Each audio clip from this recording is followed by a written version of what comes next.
It's Deborah Rose again, and we're continuing on with the fundamental laws of the universe. Ignorance of the law is no excuse. And this is about the law of compensation. The law of compensation applies to blessings and abundance, and they're provided to us in both material and emotional forms. It is visible effects of our deeds, actions given to us in gifts, money, inheritances. It's also friendships and just general blessings. It operates everywhere. It's nature's phenomenon. The seed breaks and a sapling tree appears from the seed. The tree emerges in accordance with the law of compensation. Fire is created when fuel burns and is destroyed. The heat generating from the flame, and then we now cook food or we warm our body. That's the compensation from the action. If there is a drought in one part of the earth and there's a flooding in another, multiple individuals causing grief by harming others are offset by multiple individuals offering love and warmth. This is the law of compensation in action, the universe's way of systems, equality, and balance. Day flows into night, summer into fall, fall into winter, and so forth. When water is heated to the boiling point where the water turns into steam, the steam may be used to clean. It can propel an engine to move. Compensation is the result of action or attitude expressed. So with the law of compensation, it's about action being taken. And the way I understand it, when something is taken away, something is given. Or when something is done, an action is taken, the result is balanced effect directly proportioned to that action.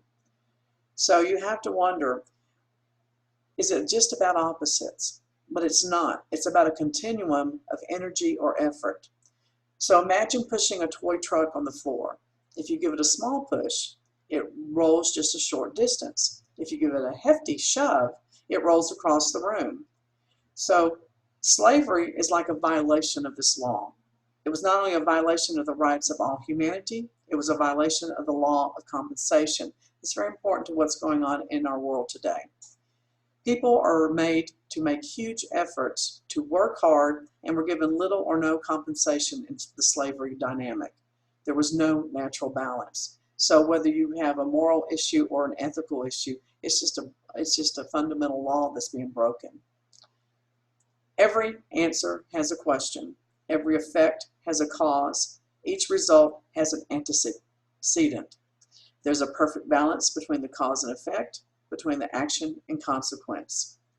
The law of compensation maintains symmetry, keeps up the balance, and establishes peace. It generates and aligns the equilibrium, producing harmony and justice in nature. I like the combination of harmony and justice. Those are really a nice balance. Notice that the law of compensation is operating beautifully everywhere in nature. It's only with people that we get a little off kilter. The law of compensation is the universal law that helps us to understand abundance. This law shows that there's plenty for all, that each and every one will receive and measure a return for the energy given. Many of us grew up hearing God provides for those that help themselves. I do believe the universe provides in abundance, but you can't sit there in your lounge chair and say, I'm open to receive. You have to show you're ready to be compensated to receive for the effect that you have to put forth.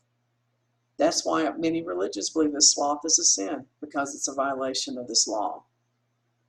If you're living your life by following your purpose for the higher good of all, then all is abundantly available to you so that you may walk the path. Whatever is given is also received. Love attracts love, joy builds joy, peace fosters peace. There's a return of investment, the actual level of compensation. To fully enact this law is to first learn to love yourself, and in doing so you will be able to love others more fully. Always strive to share and give within your means. If you have $100 to donate, you can't donate $150. Likewise, if you have 4 hours to offer, you can't offer 5. Stay within your means. In doing so, your means, the amount that you have to offer, will increase approximately tenfold. This really isn't about how much you give. It's about the balance between what we give and what we receive. And before we do the activity, I want to clarify something. Sometimes we confuse effort with the time that it takes. Effort is not time, it's action. So for an example, if you're painting a fence and it can take 10 hours to complete the job, and if you're painting a fence exactly the same size with exactly the same type of paint and brush, but what if it takes you 30 hours? The results are the same. The fences look the same. Did one of us put in more effort than the other? Should one of us be compensated more or less? And if so, who put in the most effort? For me, the effort expended was the same, and the compensation in the form of a completely painted fence was the same. So years ago, I was at a hardware store, and I had specific tasks to do, and I loved it. I love working at that store. It's amazing. It's the only real job I've ever had where I worked for someone else. I was very good at it, and I would do my task in less time than anyone else. Because I enjoyed it, so it went quickly. So I would go outside and sit in the sunshine. And one day my boss came out and told me to get busy, but I had finished everything that I was assigned to do. So he told me to just look busy. Eventually I had to quit though, because he took the joy out of the job. So let's have an activity here. How do you value your efforts? What is your yardstick? Do you evaluate based on time, on your results, or on other people's value of your results?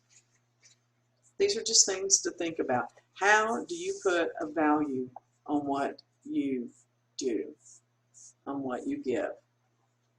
I'll see you again real soon.